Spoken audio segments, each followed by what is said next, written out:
अस्सलाम वालेकुम स्टूडेंट्स आज हम चैप्टर नंबर 8 के कुछ इंपॉर्टेंट रिजल्ट्स हैं। पहले भी हमने लेक्चर में बात की है, इससे पहले एक लेक्चर में उसमें भी बहुत इंपॉर्टेंट रिजल्ट पढ़े थे बाइनोमियल एक्सपेंशन के। आज भी बाइनोमियल एक्सपेंशन के कुछ इंपॉर्टेंट रिजल्ट हैं। सबसे पहला हमारे पास क्वेश्चन है, find the sum of coefficients in the binomial expansion.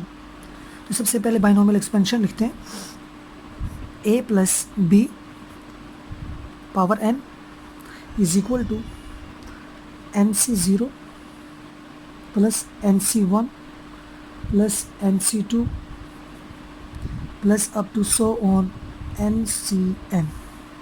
ठीक है स्टूडेंट्स, देखिएगा अब सबसे पहले अब कम्बिनेशन लिख लेते हैं। इनको क्या बोलते हैं? Binomial coefficients. और बेसिकली हमने यही करना है, यहाँ पे सम फाइंड करना है इन कोफिशिएंट्स का।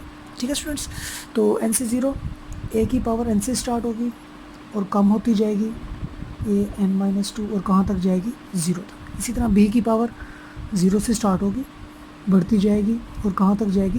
जितना इंडेक्स होगा। ठीक है स्टूडेंट्स, अब आपने करना ये है, कोफिशिएंट्स को फाइंड करने के लिए a की जगह भी 1 पुट करेंगे और b की जगह भी क्या पुट करेंगे? 1। जी, तो पुट करें, put a is equal to 1 and b is equal to 1। तो क्या आएगा हमारे पास? हमारे पास आ जाएगा यहाँ पे 1 + 1 होल पावर n, और यहाँ पे जब 1 की पावर n पुट करेंगे, यहाँ पे भी 1, यहाँ पे भी 1, यहाँ पे भी 1। तो आपको पता है कि 1 की पावर जितनी मर्जी हो उसका आंसर क्या होता है? 1। तो इसका मतलब nc0 बचेगा और यहाँ पे 1, nc1 बचेगा, यहाँ पे 1, nc2 बचेगा, यहाँ पे 1, अप टू सो ऑन, यहाँ पे ncn1 बचेगा। ठीक है, तो ये बचे हमारे पास nc0, nc1, nc2 up to so on ncn। ठीक है स्टूडेंट्स, ये हमारे पास सिर्फ बाइनोमियल कोफिशिएंट्स का सम बचा। इधर से देखें अगर हम लेफ्ट साइड पे, तो ये 2 रेज़ टू पावर n है हमारे पास। तो इसका मतलब ये हुआ कि सम ऑफ कोफिशिएंट हमारे पास क्या है? 2 raise to power n। Very very important result and very very important MCQs। ठीक है students, sum of the binomial coefficients is 2 raise to power n। ठीक है स्टूडेंट्स, याद रखिएगा जी। उसके बाद सेकंड इंपॉर्टेंट क्वेश्चन हमारे पास, अब हमने फाइंड करना है ऑड कोफिशिएंट्स का सम किसके बराबर है? इवन कोफिशिएंट्स के बराबर। बहुत ही आसान स्टूडेंट्स, इसको हम 1 का नाम दे देते हैं। यहाँ पे दोबारा लिखनी है आपने, तो बाइनोमियल कोफिशिएंट्स यहाँ पे अगेन लिख के पुट कर देंगे, a is equal to 1 and b is equal to -1। जी, पुट करें 1 -1, a की जगह 1 पुट कर दिया, b की जगह 1 -1, तो पावर हमारे पास क्या आ जाएगी? n आ जाएगी। g is equal to nc0, तो यहाँ पे a raise to power n। अब गौर से देखिएगा, a raise to power n, यहाँ पे आपको पता है a की जगह हमने 1 पुट करना है, तो जहाँ जहाँ पे a है वहाँ पे क्या आ जाएगा? 1। और जहाँ b रेज़ टू पावर 0 है, मतलब b की जगह -1 पुट करना है। तो आपको पता है, ठीक है स्टूडेंट्स, देखिएगा पहले इवन, फिर ऑड पावर, फिर इवन, फिर ऑड, इसी तरह अल्टरनेट चलेगा। पहले क्या है? पावर इवन है, इसका मतलब यहाँ पे क्या आएगा? +1। और फिर क्या है? पावर यहाँ पे ऑड है, तो इसका मतलब बाहर माइनस आ जाएगा nc1। इसी तरह नेक्स्ट प्लस nc2, इसी तरह minus up to so on. ठीक है स्टूडेंट्स, पावर इवन ऑड चल रही है, तो यहाँ पे एक और हम टर्म लिख सकते हैं, ncn से पहले हमें पता है ncn-1 होगी। ठीक है, और साथ b raise to power n। ठीक, अब b की जगह हमने -1 पुट करना है और पावर क्या आएगी यहाँ पे? n-1, क्योंकि जो यहाँ पे होती है वो यहाँ पे। इस तरह लास्ट टर्म हमारे पास होगी ncn-1 rays to power n। अगर यहाँ पे n है तो यहाँ पे भी n। ये स्टूडेंट्स b, क्योंकि a की जगह 1 है तो 1 की पावर कुछ भी हो तो 1 आ जाएगा, सिर्फ हमने b की जगह पुट की। ठीक है, क्योंकि जो हमें पता है जो नीचे वाली वैल्यू होती है वही हमारे पास जो नीचे वाली वैल्यू होती है वही हमारे पास b की पावर होती है। तो देखिएगा अब हमने क्या करना है, अब 2 कंडीशंस हैं, या तो n होगा इवन यहाँ पे, या क्या होगा? n ऑड होगा। स्टूडेंट्स, अगर हम n को इवन लेते हैं पहले, अगर n इवन है, n इज़ इवन, तो हमारे पास जो एक्सपेंशन बनेगी 1 - 1 तो 0 हो गया ना। ठीक है, तो इसका मतलब ये जो पॉजिटिव वाले हैं हम इस साइड पे ले जी। तो n इज़ इवन है। अगर हमारे पास n इवन हो तो इस टर्म में देखिएगा इवन, उसमें जैसे जब -1 करेंगे तो वो क्या बन जाएगी, ऑड। इसका मतलब ये वाली टर्म क्या होगी, माइनस होगी। तो माइनस वाली सारी टर्म्स हम एक साइड पे ले लेते हैं जी, मतलब odd term NC1 NC3 plus ये वाली भी इस साइड पे आएगी NCn-1। उसके बाद -1, सॉरी ये -1 हो जाएगा, माइनस प्लस माइनस, तो ये साइड पे आ जाएगा, ठीक है, इज इक्वल टू। उसके बाद जो हमारे पास अगर n इवन है तो आपको पता है ये प्लस हो जाएगा, और ये प्लस वाले हमारे पास सारे इवन है तो वो उसी साइड पे रहेंगे, NC0 NC2 up to NCn। Prove हो गया sum of odd binomial coefficients is equal to the even binomial coefficients. ठीक है स्टूडेंट्स अब अगर n ऑड हो तो क्या होगा हमारे पास, स्टूडेंट्स गौर से देखिएगा, तो गौर से देखिएगा इस टर्म के अंदर सिर्फ ये लास्ट दो टर्म्स में फ़र्क आएगा। अगर n ऑड है तो ऑड माइनस ऑड क्या हो जाएगा, इवन, तो इसका मतलब यहाँ पे क्या आ जाएगा, प्लस। और अगर n ऑड है तो आपको पता है ये n क्या हो जाएगा हमारे पास, ये माइनस बाहर आ जाएगा, माइनस प्लस क्या हो जाएगा, माइनस।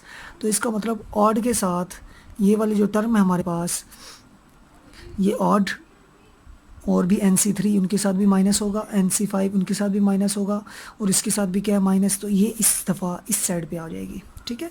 तो लिखेंगे सिर्फ लास्ट टर्म के अंदर तब्दीली आएगी कि NC1 plus NC3 plus NC5 plus up to so on NCn is equal to, last term यहाँ पे पहले ये आई थी, अगर n इवन है तो, अगर n ऑड हो तो यहाँ पे क्या आएगा, NCn, और यहाँ पे आ जाएगा NC0 plus NC2 plus NCn-1। ठीक है स्टूडेंट्स, तो प्रूव हो गया कि ऑड बाइनोमियल कोफिशिएंट बराबर होते हैं हमेशा किसके, इवन बाइनोमियल कोफिशिएंट के। चाहे जो हमारे पास इंडेक्स है, मतलब जो n है, इंडेक्स की लिए बात नहीं कर सकते, बस यही कह सकते हैं कि हमेशा सम ऑफ बाइनोमियल कोफिशिएंट्स जो हमारे पास ऑड होते हैं उनका आंसर हमेशा बराबर आता है इवन बाइनोमियल कोफिशिएंट्स के। ठीक है स्टूडेंट्स जी, तो आगे एक और इम्पोर्टेंट रिजल्ट है बाइनोमियल सीरीज़।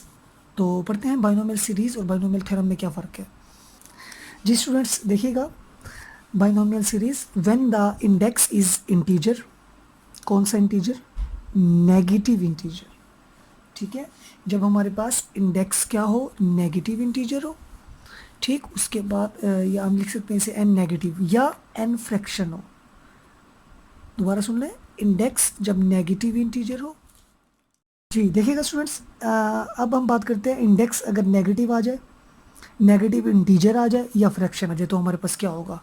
ठीक है स्टूडेंट्स, तो देखिएगा जब हमारे पास n नेगेटिव इंटीजर होगा तो मिसाल के तौर पर अगर हम लिखें यहाँ पे a plus b power n binomial expansion NC0, अब लिख सकते हैं हम easily a raise to power n b raise to power 0, NC1 a raise to power n-1 b raise to power 1 plus NC2 a raise to power n-2 b raise to power 2 plus up to so on NCn a raise to power 0 and b raise to power n।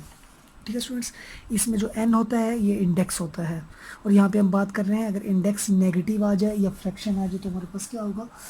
Students यहाँ पे एक और result है, ये आप याद रख लीजिए, अगर a की जगह 1 पुट करें और b की जगह x पुट करें तो हमारे पास क्या बनेगा, ये 1 प्लस एक्स पावर n।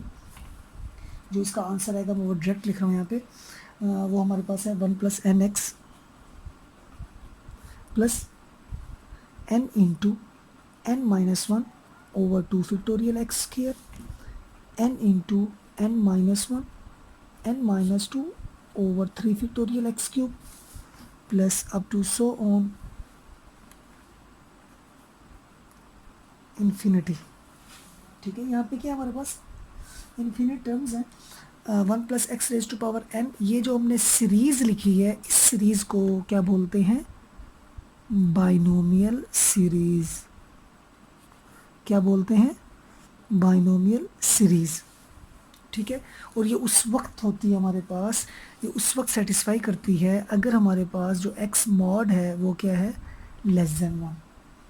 ठीक है, दो कंडीशंस हैं, n नेगेटिव इंटीजर या फ्रैक्शन हो या x मॉड लेस देन 1, ये कंडीशन लाजमी है बाइनोमियल सीरीज़ के लिए। तो याद कैसे करना है, यहाँ पे 1 होना चाहिए यहाँ पे कोई भी वैल्यू, जो भी वैल्यू है वो 1, एक्स मॉड का मतलब है x greater than -1 and less than 1। मतलब यहाँ पे जो x हो वो -1 और 1 के दरमियान हो, और जो n है या तो वो नेगेटिव इंटीजर होगा या हमारे पास क्या होगा, फ्रैक्शन, मतलब बटे में। ठीक है, तो कैसे, यहाँ पे 1 आ जाएगा फर्स्ट, फिर n और x इन दोनों का रिलेशन देखिए, n को x के साथ मल्टीप्लाई करेंगे, फिर n में से कम मल्टीप्लाई होंगे nx, फिर n में से कम होता जा रहा है और टर्म्स बढ़ती जा रही हैं, n भी आएगा, फिर n-1, फिर n भी आएगा, n-1, n-2, कम होता जा रहा है n मज़ीद, और x की पावर बढ़ती जा रही है, नीचे फैक्टोरियल बढ़ता जा रहा है। देखिए यहाँ पे 2 टर्म्स है तो 2 का फैक्टोरियल, और x की पावर भी 2 है। यहाँ पे 3 है तो 3 का फैक्टोरियल क्यूब है, और अगर यहाँ पे देखें n 1 है हमारे पास तो नीचे 1 का फैक्टोरियल आएगा, x की पावर कितनी है, 1 है, तो यहाँ पे 1 का मतलब n है ही नहीं, तो नीचे 0 का फैक्टोरियल, x की पावर 0। समझ आई स्टूडेंट्स? तो ये हमारे पास होती है बाइनोमियल सीरीज़। हमेशा हम ये सीरीज़ अप्लाई करेंगे जब हमारे पास x मॉड लेस देन 1 होगा और n नेगेटिव या फ्रैक्शन होगा। ठीक है स्टूडेंट्स जी। अब कुछ और हमारे पास n नेगेटिव इंटीजर के लिए हम कुछ रिजल्ट लिखते हैं, कि n अगर यहाँ पे हमारे पास क्या हो, लेस देन 0 हो, यहाँ पे n-1 के लिए लिखते हैं, ये भी नेगेटिव है ना, n लेस देन 0, और फिर हम लिखेंगे n इजिकल टू -2 के लिए, सबसे पहले n इजिकल टू -1 के लिए लिखें जी स्टूडेंट्स, जहाँ जहाँ पे n है वहाँ पे -1 पुट करें, तो आ जाएगा 1 + x power -1 is equal to 1 - x, उसके बाद क्या आएगा हमारे पास plus x² minus x³ plus x⁴ plus up to so on. ठीक है स्टूडेंट्स, इसी तरह 1 + x पावर -2 इजिकल टू जी क्या आएगा हमारे पास 1 - 2x plus 3x² minus 4x³ plus up to so on. कैसे स्टूडेंट्स देखिएगा, जहाँ जहाँ पे n है वहाँ पे हमने -1 पुट किया, यहाँ पे -1 पुट करेंगे तो क्या आ जाएगा -x, और यहाँ पे -1 n की जगह तो -2 हो गया, और ये -1 यहाँ पे भी, तो -2 माइनस से मल्टीप्लाई होगा तो +2। ठीक है, तो देखिएगा ये आ जाएगा हमारे पास -2 से कैंसिल। इसी तरह ये टर्म भी यहाँ पे x³, तो अगर -1 है तो कुछ भी नहीं होगा, सिर्फ ये सीरीज़ अल्टरनेट चलेगी और x की पावर बढ़ती जाएगी, बहुत आसान। इसी तरह अगर -2 होगा तो साइन अल्टरनेट चलेंगे, x की पावर भी बढ़ती जाएगी, अगर x की पावर 1 है तो साथ 2 मल्टीप्लाई होगा, x की पावर 2 है तो 3 मल्टीप्लाई होगा, मतलब एक ये जो पावर होगी x की उससे एक ज़्यादा कोफिशेंट होगा x का। ठीक है, पावर 2 है तो 3, अगर पावर 3 है तो 4 कोफिशेंट। ओके स्टूडेंट्स, उम्मीद है समझ आ गई होगी। इंशाल्लाह नेक्स्ट हम एक्सरसाइज 8.2 के नेक्स्ट जो इंपॉर्टेंट क्वेश्चन रहते हैं मिडिल टर्म के, वो क्वेश्चन करेंगे। ठीक है students, thank you so much, अल्लाह हाफिज़।